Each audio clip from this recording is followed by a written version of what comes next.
Wait. So, si Alora ba yung naka-ano mo doon? Hindi sila Hindi Katniel. Hindi Ah. Katniel na si Catherine at si DJ. Si Alora ang parang nagkaroon ng sagutan Kayo ni Alora. kami ni Alora without us naming names on social media. Ay, alam mo naman, dito sa TikTok, bilang wala tayong edit. Pero so, ayoko rin naman maging masyadong sensitive about it. So, if you don't wanna talk about it, okay lang naman. May mga iba pang mga issue, of course, na you might want to clarify if you want. Okay lang sa akin. Or you don't wanna talk about it, okay lang din naman. Hindi naman pag-talk about it, parang kung ano yung tatanong mo sa akin, sige, sasagutin kita. Kasi there was a time kasi na nasangkot ka din sa isang, Krimen. yes. Sorry. Nangidnap ka daw. Kidnap. Hindi, parang ano, isa kasi dun sa mga na-research ko nga na naging issue mo would be yung naghiwalay ang isang very prominent Katniel. yes, love Oo. team. And may mga nasabi ka sa Twitter Oo. about it. Alam ko yan. That's related to Alora. Yes, Hmm. oo. To Who's begin, also my friend. yes, Just oo. for everyone. Kaibigan ko rin po si Alora. Oo. To begin with, sa storya na yan, okay kami ni Alora mula noon hanggang dumating yung issue na to. Okay. Hindi Wait. So, si Alora ba yung naka-ano mo doon? Hindi sila Hindi Katniel. Hindi Ah. Katniel na si Catherine at si DJ. Si Alora ang parang nagkaroon ng sagutan Kayo ni Alora. kami ni Alora without us naming names on social media. Mm. Hindi ako naglagay na, hoy Alora, ganito. Hoy Jai ho, ganyan. Okay. Hindi ganon. Parang ayon dun sa mga naging statement namin from that issue, she's sa side ni Catherine, ako sa side ni DJ. Of course, yes. Parang sa Which is, okay, sabihin ko as someone who knows Alora, understandable kasi syempre kaibigan niya si Catherine and I'm sure she knows something. And on your side naman, mas close mo rin si DJ, I suppose. Actually, both naman. Pero totoo, mas closer ako with the family of Daniel Padilla na family ako tinanggap nila Ma'am si Carla Estrada, ng kanyang mga kapatid, ng buong pamilya niya hanggang Tacloban. So, hindi lang So, basta parang kumbaga- pang television yung eksena namin nila Tita Carla tsaka nila Daniel.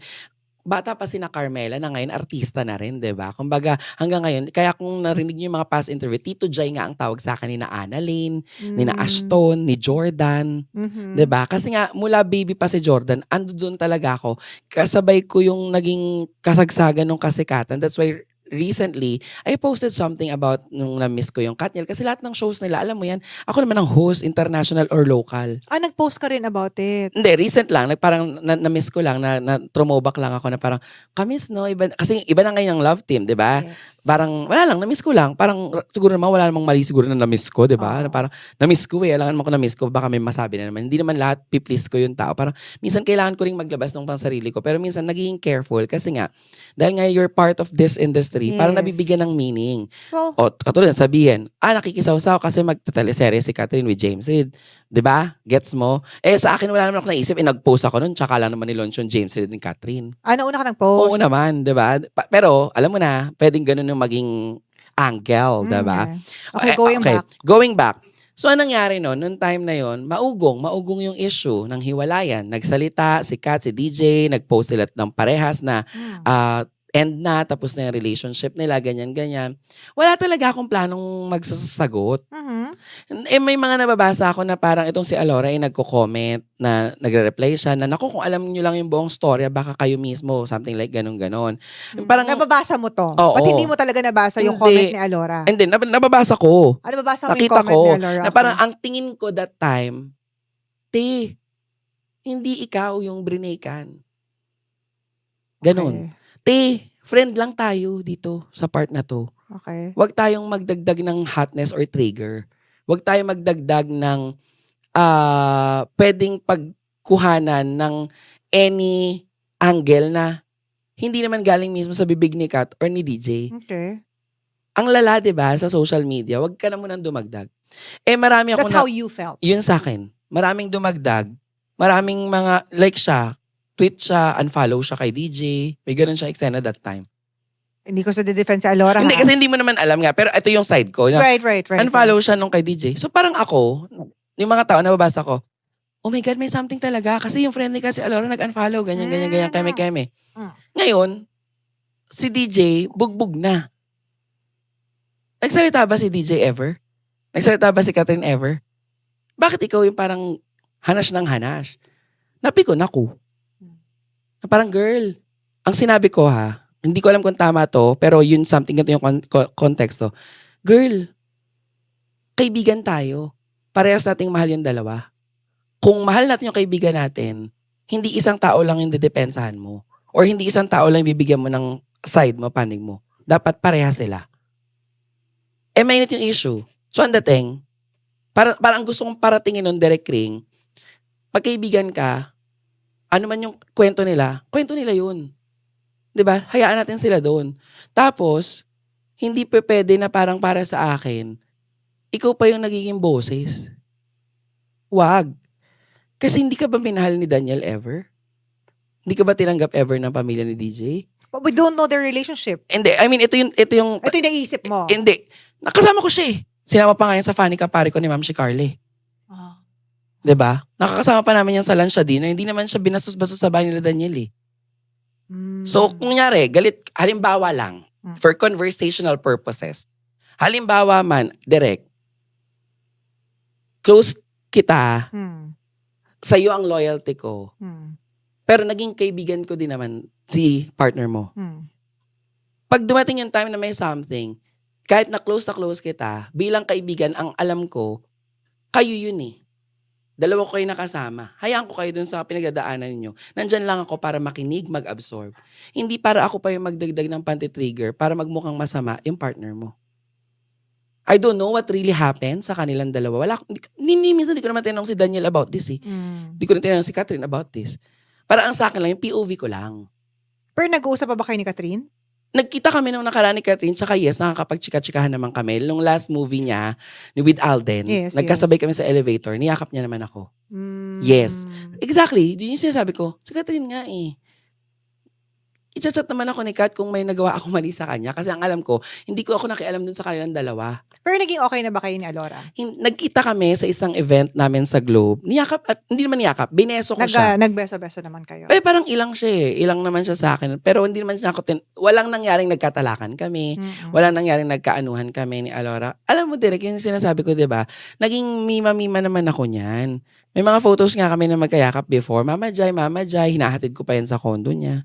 So parang ang sa akin lang, ate, dapat di ka sumabay. Gets ko naman na na-hurt ka for your friend eh.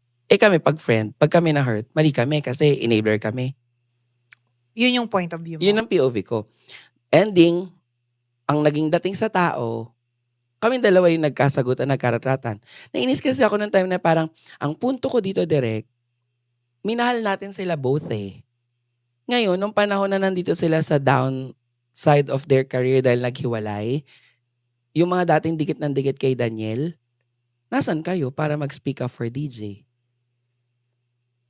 Ako bilang kaibigan, hindi dahil utang na loob, magbabayad ako ng utang na loob, ipagtatanggol kita. Hindi eh. Hindi ganun. Kasi, pamilya ako tinuring nun nila Daniel. Ipaglalaban kita. Kasi wala naman akong ideya kung ano ba talaga yung nangyari. Pero ayoko lang na, hindi ka na nga nagsalita eh. Hindi na nga kayo nagsalita eh. Tapos may ibang tao pang gagawa para i-crucified ka pa ng todo. 'Di ba? Yung involved nga, hindi nagsalita eh. Yung time na yun eh. So sa akin, nasan kayo? Dati 'di ba lahat kayo dikit ng dikit?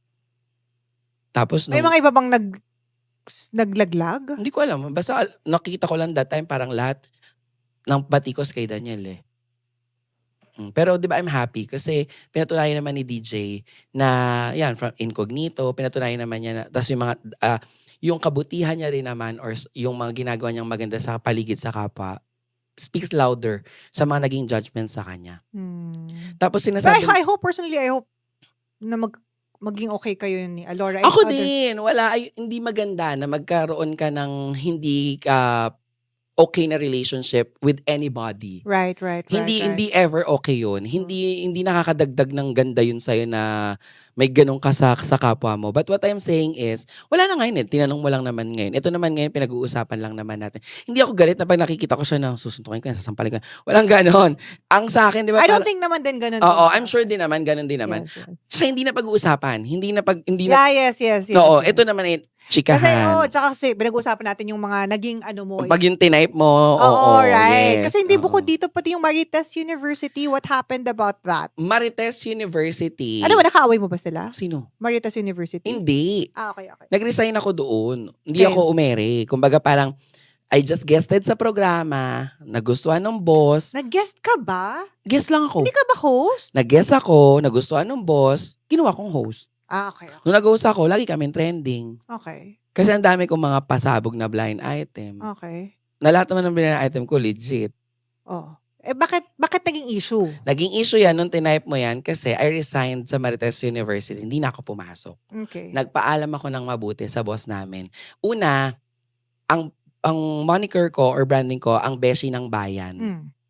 Ang ending, syempre, kahit naman sabi at ipaglaban ko pa ulit-ulit na yung binablind item ko ay hindi naman below the belt or hindi naman yung talagang intriga na, bawa ng hininga ni ganito, ni ganyan. Yung binablind item ko naman yung totoo, di ba? Right. Yung kunyari, isang artista na first time nga ba niyang business class, nalasing siya sa lounge, super beer siya, inakit siyang naka wheelchair.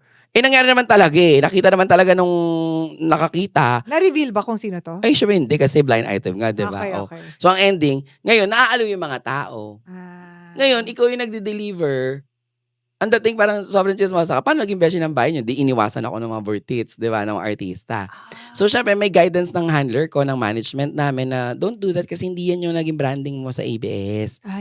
Hindi yan yung branding mo. You hosted Showbiz Pa More, Hotspot, Yeah. etc. Kaya ka nga beshi ng bayan eh.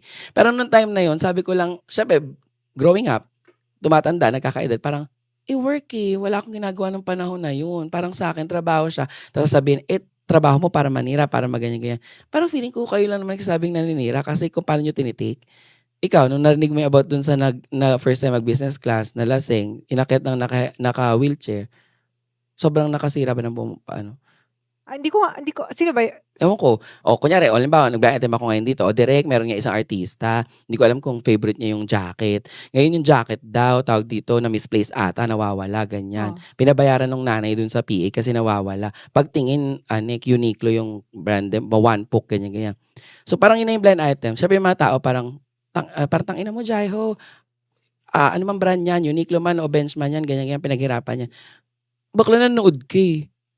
Yun ang nangyari, 'di ba? Ikaw yung pinapalala mo yung eksena dun sa kwentuhan ng tunay na magkakaibigan at buhay ng, 'di ba? Yung magbarkada. Kumbaga hindi mo naman talaga siya hindi mo objective na siraan. Wala naman ganun. Nangyari kasi yun. Aminin naman natin, sa panahon lang naman ngayon very sensitive. Dati ang blind item is part of entertainment kasi pag gumigising tayo sa come on baby, do the locomotion ni OG Diaz. Hindi pa uso ang X at ang Twitter. Di ba habang nag-breakfast ka, kayo ng nanay mo, ala, sino yan? Sino So si wait, girl? so ngayon yung mga blind item, hindi na siya parang medyo cancel na siya? Hindi. Natutuwa pa rin ang tao. Ang Okay, hypocrite nga eh. Super million views nga eh. Tapos ang ending, pag kunyari natapakan yung ego nung dahil idol mo, galit na galit ka. Pero pag blind item, paano naging idol nila? How do they know na idol nila Yun na nga yung sinasabi ko, Derek. Ba't pinapangalanan nyo? Diba? Mm. So napangalanan yung mga yun? Ako hindi. Napangalanan sa social media? Kami hindi namin nire-reveal. Pero dahil nga mga ratera kayo, pinapangalanan nyo, di kayo nagbaglag sa idol nyo. Pag sasabihin ko ba, oo, tama ka. Wala man ako sasabihin hindi ka ganun. nagko-confirm. Wala kang Ako ginasabi. nangyari naman talaga yung mga sinasabi ko, Derek.